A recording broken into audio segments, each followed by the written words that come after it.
Lepaskan mereka yang melepaskanmu. Halo sahabat Teras Cermin, kenapa kita perlu melepaskan mereka yang melepaskanmu? Kenapa?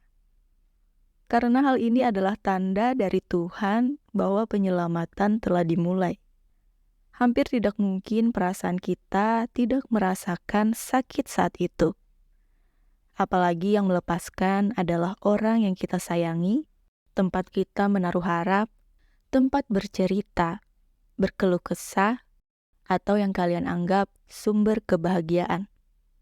Rasanya sulit kan untuk menerima kenyataan? Wajar, sangat wajar. Namun dalam proses kesembuhan dan pertumbuhan diri, terdapat kekuatan yang luar biasa dalam melepaskan mereka yang telah melepaskan kita. Tapi tahukah kamu dan sadarkah bahwa kamu sedang diarahkan ke kehidupan yang lebih baik? Mari kita bicarakan mengapa kita seringkali merasa kesulitan untuk melepaskan orang-orang tersebut. Salah satu alasannya adalah karena kita terjebak dalam perasaan nostalgia dan mengenang masa lalu yang indah bersama mereka. Kita cenderung melupakan alasan sebenarnya mengapa hubungan itu berakhir. Dan kita mempertahankan harapan bahwa semuanya akan kembali seperti dulu. Tapi gini ya, dengan mempertahankan hubungan yang telah berakhir, kita hanya memperpanjang penderitaan kita sendiri. Kita terjebak dalam siklus negatif yang tidak memungkinkan kita untuk melanjutkan hidup dengan baik. Oleh karena itu, penting bagi kita untuk menyadari bahwa melepaskan mereka yang telah melepaskan kita adalah langkah pertama menuju kebahagiaan dan kesejahteraan. Melepaskan seseorang bukan berarti bahwa kita membenci atau tidak lagi peduli pada mereka. Ini tentang memberi ruang bagi diri kita sendiri untuk tumbuh dan memulai babak baru dalam hidup. Melepaskan juga berarti membebaskan diri dari rasa sakit dan kekecewaan yang mungkin kita alami. Proses melepaskan tidak mudah, tetapi ada beberapa langkah yang dapat membantu kita melakukannya. Pertama, ingat Tuhan. Mendekat pada Tuhan. Serius. Kalau hal ini di urutan pertama, hal-hal baik lainnya akan mudah diikuti. Curhat deh. Mau nangis sejadi-jadinya, silahkan.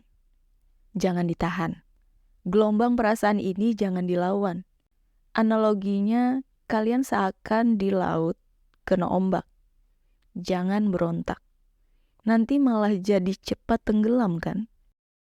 Selanjutnya, kita perlu menerima kenyataan bahwa hubungan itu telah berakhir dan bahwa melepaskan adalah hal terbaik untuk semua pihak yang terlibat.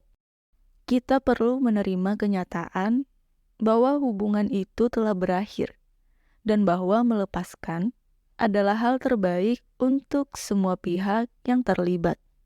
Ini membutuhkan kekuatan dan keberanian untuk melangkah maju. And next, kita perlu memaafkan mereka yang telah melepaskan kita. Memaafkan bukan berarti kita melupakan atau menerima perilaku yang tidak pantas.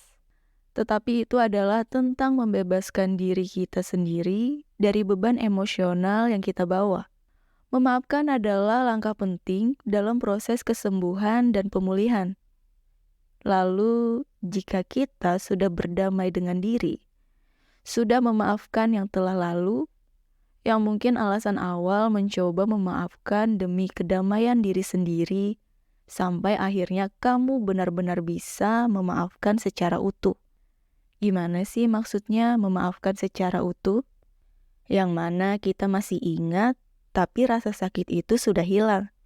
Dan bisa jadi potongan memorinya ikutan hilang, saking tergantinya dengan memori indah yang terjadi setelahnya. Maka terakhir adalah kita perlu fokus pada diri kita sendiri. Mengalihkan perhatian dan energi kita ke hal-hal yang positif dan membangun kehidupan kita sendiri. kita bisa melakukan hal-hal yang kita cintai, seperti melanjutkan pendidikan, meningkatkan prestasi, menambah keahlian yang mendukung kita mengejar mimpi yang sempat tertunda, dan menginvestasikan waktu juga upaya dalam pertumbuhan pribadi. Coba diingat-ingat lagi, apakah pernah ada kekecewaan di antara hubungan kalian? Lalu, apa kamu pernah berdoa semoga kesedihan itu dihapus? Mungkin ini saatnya doamu dikabulkan. Ingat, sumber penyembuhan kita ada pada siapa? Pada Tuhan. Jadi, kemana kamu perlu melangkah untuk pertama kali saat dilepaskan manusia? Ya, betul, kepada Tuhan. Secepat apa kamu berlari menuju Tuhan? Siap-siap menerima takdir yang lebih indah. Gitu ya mindsetnya. Ikhlasin. Fokus ke kebahagiaan diri. Lakukan perbaikan diri, karena proses improve diri nggak ada habisnya. Orang yang paling baik yang pernah kalian jadikan panutan pun masih perlu juga loh perbaikan diri. Jangan pernah merasa tertinggal atau terlambat. Bersama Tuhan, segalanya bisa terjadi. Jadi, yuk kita mulai untuk melepaskan mereka yang telah melepaskan kita. Ingatlah bahwa melepaskan adalah tentang memberi ruang bagi pertumbuhan dan kebahagiaan kita sendiri. Dalam prosesnya, kita akan menemukan kekuatan, kedamaian, dan kebahagiaan yang sejati. Semoga bermanfaat. Terima kasih. Salam Teras Cermin.